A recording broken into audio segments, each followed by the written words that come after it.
త్రిత్వం అనే పదం లేఖనాల్లోనే లేదు కదా, ఎందుకు చెప్తున్నారు? అబ్సల్యూట్లీ లేఖనాల్లో లేదు. మీరు త్రిత్వం అన్న పదం మీకు ఇష్టం లేకపోతే పక్కన పెట్టండి, నో ప్రాబ్లం. కానీ కాన్సెప్ట్ ఉంది. థియాలజీ అన్న పదం కూడా బైబిల్లో లేదు. అంత మాత్రం థియాలజీ చదవమా? చదువుతాం. ఇది దేవుని యొక్క ఉనికిని గురించి మనము మనుషులం ఆయన అర్థం చేసుకోవటం కోసం ఇచ్చుకున్నటువంటి ఒక పదం. ఆ పదం మీకు నచ్చకపోతే, బహుళత్వం నచ్చిందా పెట్టుకోండి, ఏ పదమైనా సరే, కాన్సెప్ట్ మాత్రం ఇదే. ఈ సిద్ధాంతం అన్యుల ఆచారాల నుంచి పుట్టింది అని కొందరు అనుకుంటారు. ఉదాహరణకు హైందవ ఆచారంలో బ్రహ్మ విష్ణు మహేశ్వరులు ఉన్నారు కదా, ఆ విధంగా అని అనుకుంటారు. నో, అలా కాదు. అందులో సమానత లేదు. అందులో సృష్టికర్త నేనంటే నేను అన్న పోటీ ఉంది. అందులో అందరికీ కల్పముల ద్వారా, కల్పాలలో పుట్టి మళ్ళీ లయమవుతూ ఉంటారు.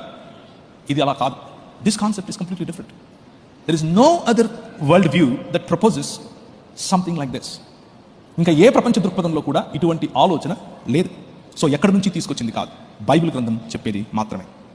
సంఘపితరులు ఈ సిద్ధాంతాన్ని నమ్మలేదు అని కొందరు అనుకుంటారు. No, absolutely wrong. ఎందుకు అంటే మీ స్క్రీన్స్ మీద కనిపిస్తున్నటువంటి పేర్లు చూడండి. పర్పెటువా, ఐరేనియస్, టర్టూలియన్, ఓరెగన్, ఆగస్టిన్, ప్రతి ఒక్కరూ కూడా ఈ సిద్ధాంతాన్ని ప్రతిపాదించారు, నమ్మారు. జాన్, యోహాను యొక్క సహచరుడు, శిష్యుడు పాలికార్ప్ అనే ఆయన ఈ సిద్ధాంతాన్ని నమ్మాడు, ప్రకటించాడు. సో సంఘ పితరులు మొదటి శతాబ్దపు సంఘ పితరులు, Justin the martyr, he believed in the plurality of God. So ఇది సంఘంలో ఎవరూ లేకపోయినా కొత్తగా వచ్చి తీసుకొచ్చింది అని పొరపాటున అనుకున్నారు. కొంతమంది చెప్తూ ఉంటారు ఇది 4వ శతాబ్దంలో వచ్చింది, 5వ శతాబ్దం. No, absolutely not. Right from the beginning ఇది అపోస్తలుల బోధ యొక్క ప్రధానమైన ఫౌండేషన్. సో ఒకవేళ అలాంటి అపోహ ఏదైనా ఉంటే గెట్ రిడ్ ఆఫ్ ఇట్.